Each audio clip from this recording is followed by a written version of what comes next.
Sandrine Rousseau est avec moi sur ce plateau. Bonsoir et bienvenue.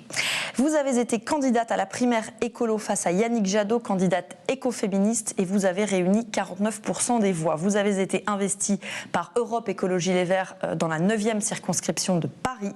Depuis, des négociations ont commencé entre votre parti et l'Union populaire de Jean-Luc Mélenchon pour parvenir à un accord aux législatives des 12 et 19 juin. Et ce matin, nous avons révélé dans Mediapart, sous la plume de Mathieu Dejean, que vous ne seriez pas candidate aux législatives, pas. En tout cas, vous n'aviez pas à ce jour cette circonscription comme prévu. Que s'est-il passé ?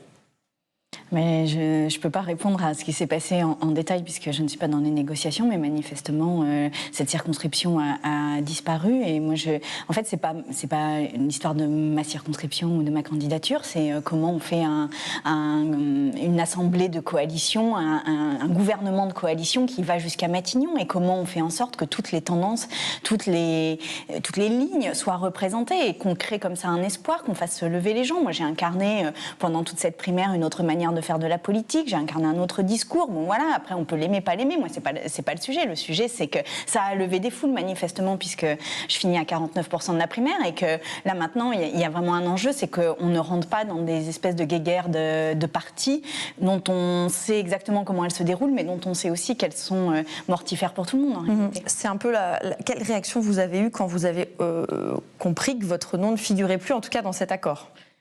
J'ai été surprise. Après, je me dis que c'était... Surprise, vraiment ? Ah bah oui quand même. Je me suis dit que c'était une erreur de frappe, et puis après avoir vérifié, non, il ne s'agit pas d'une erreur. Julien Bayou nie la responsabilité d'Europe Écologie Les Verts dans cette décision. Il rejette la faute sur la France insoumise. Qu'est-ce que vous lui répondez ? Non, tout le monde nie tout le monde. Enfin, si j'étais défendue, je pense que ça se verrait. Et puis, à la fin, c'est pas... Encore une fois, là, je crois qu'on a un devoir vis-à-vis des Français et des Françaises. Il y a eu quand même cet élan derrière Jean-Luc Mélenchon pour le premier tour de la présidentielle.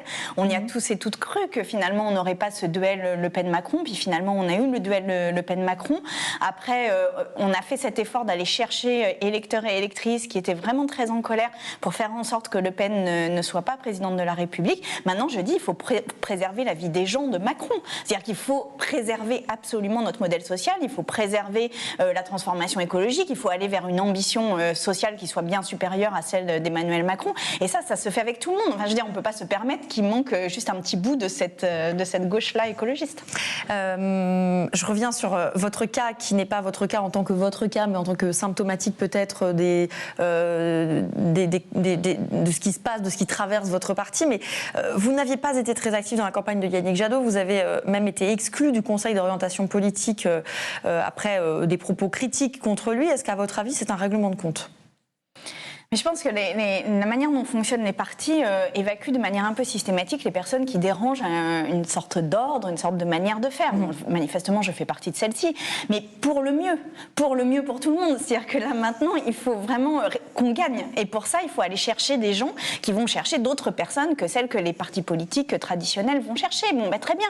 Mettons toutes nos forces autour de la table et faisons en sorte que l'on gagne. On le doit aux gens, vraiment. Enfin, moi, j'ai pas du tout envie d'avoir 5 ans de Macron. Et depuis qu'il a été élu, j'ai presque mal au ventre de me dire mais on va pas tenir 5 ans, donc on y va et on arrête avec les espèces de petits règlements de compte qui franchement sont pas à la hauteur de l'enjeu. Ouais, mais alors est-ce que vous pensez que vous allez pouvoir, c'est un vous général, mettre ça de côté et faire en sorte qu'il y ait un accord entre la France insoumise et Europe Écologie Les Verts pour ces législatives ?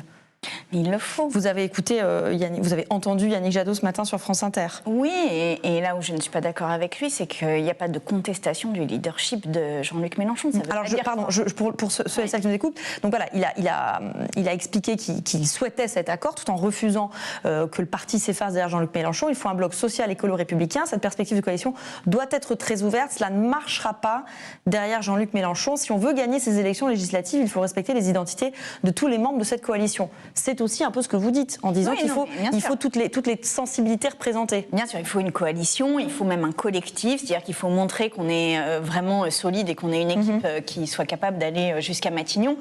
Maintenant, il y a quand même un chef dans cette équipe qui s'appelle Jean-Luc Mélenchon, puisque c'est lui qui a fait 22% et qu'on ne peut pas gommer ça. Donc là où vous n'êtes pas d'accord avec Yannick Jadot, c'est que c'est lui qui a le leadership. Mais oui, il y a un leadership.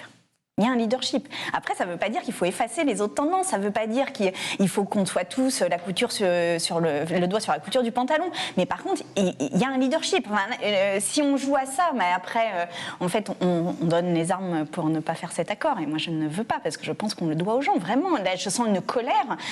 Les gens qui ont voté Jean-Luc Mélenchon, même qui ont voté Yannick Jadot, sont dans une colère de ce qui s'est passé, notamment sur une non-union de la gauche, sur le fait qu'on échoue parce qu'on n'a pas été capable de se mettre d'accord pour les présidentielles. Il ne faudrait pas qu'on refasse la même chose pour les législatives, parce que là, je crois que le peuple de gauche et de l'écologie ne nous le pardonnerait pas.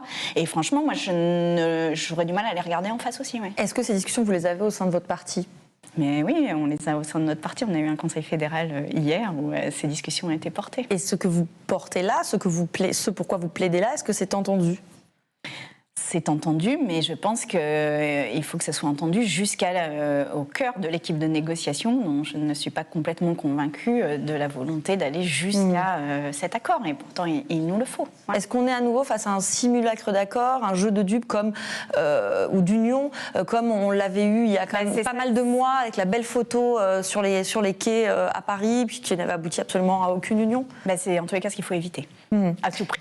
Et là, je crois vraiment qu'il y a une urgence. Enfin, je ne veux pas dramatiser la situation, mais je crois que si on n'est pas capable d'être à la hauteur de ce qu'attendent de nous les Français et les Françaises, vraiment, le retour de bâton sera féroce. Est-ce que ça, celui qui a été candidat de votre parti, qui était votre concurrent à la primaire, et qui dirige encore ce parti, il l'entend ? Est-ce que vous en parlez avec lui, par exemple ? Je ne sais pas s'il l'entend, mais voilà, je sais que les lendemains de défaite ne sont pas non plus les moments les plus agréables, mais aujourd'hui, je pense qu'on a fait le bilan de ce que ça avait été de taper sur les collègues à gauche pendant la présidentielle. Manifestement, ça n'a parlé à personne.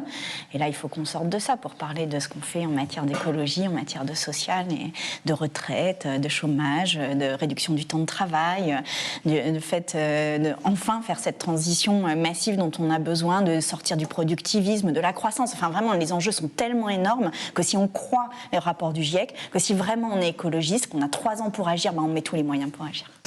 Quelles conséquences vous tirez de ce qui s'est passé sur votre cas personnel ? Est-ce que vous souhaitez quand même être candidate aux législatives ? Mais bien sûr, je suis candidate sur la 75-09. Enfin, il n'y a même pas de doute, quoi. Il n'y a pas de doute, je suis candidate sur la 75-09. Quoi qu'il en coûte. Je suis candidate sur la 75-09. Quand on vous entend, on sent une forme de proximité avec la France Insoumise. Il n'est pas question de quitter Europe Écologie Les Verts pour adhérer à l'Union Populaire de Jean-Luc Mélenchon ?